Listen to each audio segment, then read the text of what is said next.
Pada sekitar 2 abad lalu, beberapa tahun sebelum perang besar berkecamuk di tanah Jawa, ada peristiwa heboh di Keraton Jogja. Rupa-rupanya seorang patih Yogyakarta yang berkuasa harus menerima tamparan dari selop seorang pangeran Diponegoro dengan keras.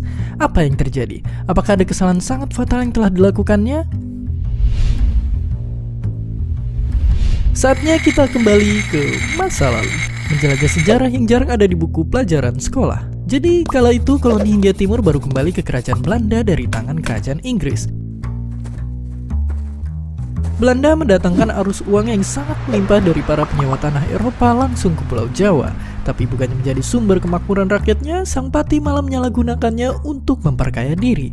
Sang Patih bahkan rela mengorbankan rakyatnya sendiri untuk ketamakannya. Sungguh sangat mengecewakan. Mendengar cerita itu, ternyata ada satu isu besar yang bersembunyi di baliknya, yaitu korupsi. Ya, sebuah kata yang sangat terkenal. Saat kecil, kita pasti udah tahu dan sering dengar kata-kata ini. Dan semua pasti tahu kalau sesuatu yang buruk akan mengikuti bagi siapa saja yang tergoda melakukannya. Sayangnya, inilah yang kemudian menjadi penyebab kurang pesatnya pembangunan di negara kita, Indonesia. Karena percaya nggak percaya dengan uang yang hilang akibat korupsi, banyak hal yang bisa kita lakukan. Kita bisa membangun jalan tol, rumah sakit standar internasional, dan tentu saja 8 miliar porsi bakso buat tiap orang di dunia.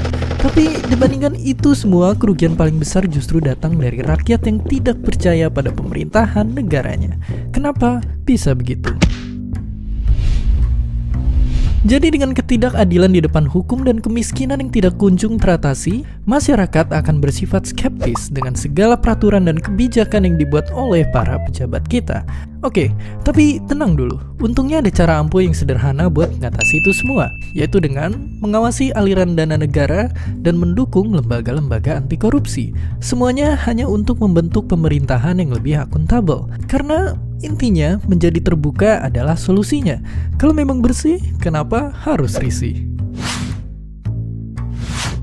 Mungkin jika pada saat itu Sang Patih tidak tergiur oleh harta dengan merelakan tanah-tanah keraton untuk disewa oleh bangsa Eropa, tetap adil dalam mengurusi permasalahan hukum dan tidak memihak koloni Belanda dibanding rakyatnya, pergolakan karena ketidakpercayaan rakyat pada pemerintahannya tidak akan terjadi, dan mungkin juga Perang Jawa tidak berakhir dengan kekalahan Pangeran Diponegoro karena dikhianati Sang Patih.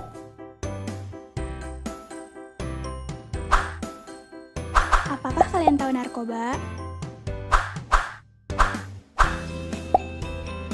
Narkoba atau nafza merupakan narkotika, psikotropika, dan zat adiktif yang mengacu pada kelompok senyawa yang umumnya memiliki resiko kecanduan bagi penggunanya. Survei Badan Narkotika Nasional atau BNN menunjukkan bahwa 2,3 juta pelajar atau mahasiswa di Indonesia pernah menggunakan narkoba. Berikut beberapa narkoba sesuai dengan golongannya. Narkotika yaitu kodein, metadon, dan demerol. Psikotropika yaitu ekstasi, sabu-sabu, dan nipam.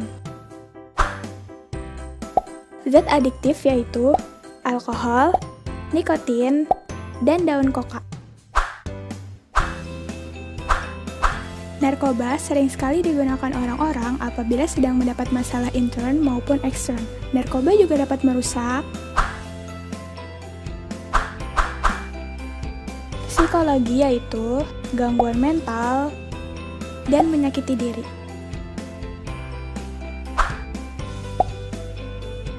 Kesehatan yaitu gangguan sistem pernapasan, gangguan sistem peredaran darah, dan gangguan pada kulit. Pendidikan yaitu sulitnya berpikir, sulitnya berkonsentrasi, dan tidak percaya diri. Maka cara pencegahannya yaitu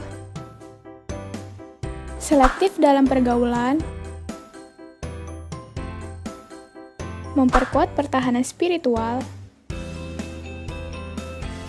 jangan mencoba, memiliki hobi dan aktivitas positif.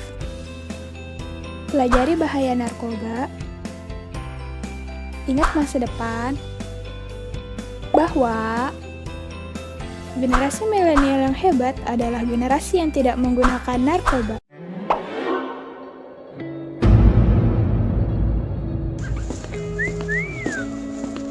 Adik cantik, mampir dulu sini. Minta nomor teleponnya dong.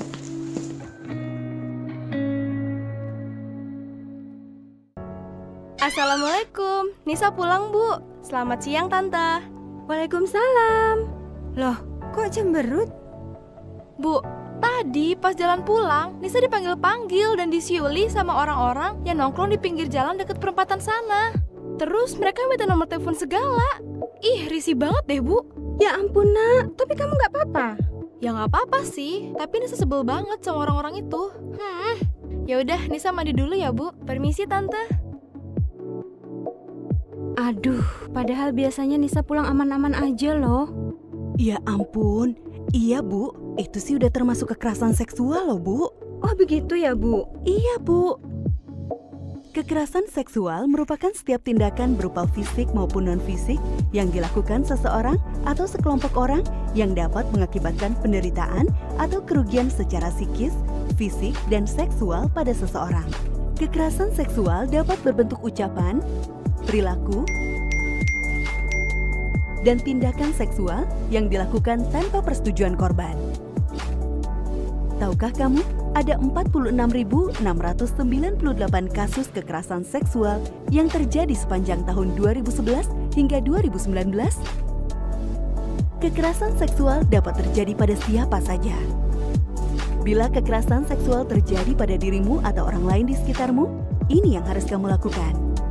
Meminta bantuan kepada orang yang kamu percaya.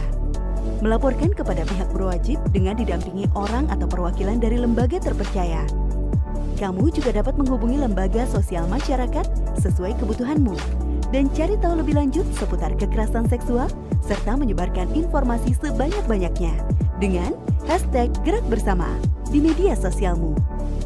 Cegah sejak dini dengan mengajarkan pendidikan seksual sesuai usia anak dan menanamkan nilai karakter profil pelajar Pancasila. Mari gerak bersama dan wujudkan lingkungan rumah, sekolah, dan masyarakat yang aman dari kekerasan seksual untuk semua. Hi, thanks for stopping by our video. Don't forget to comment, like, and subscribe.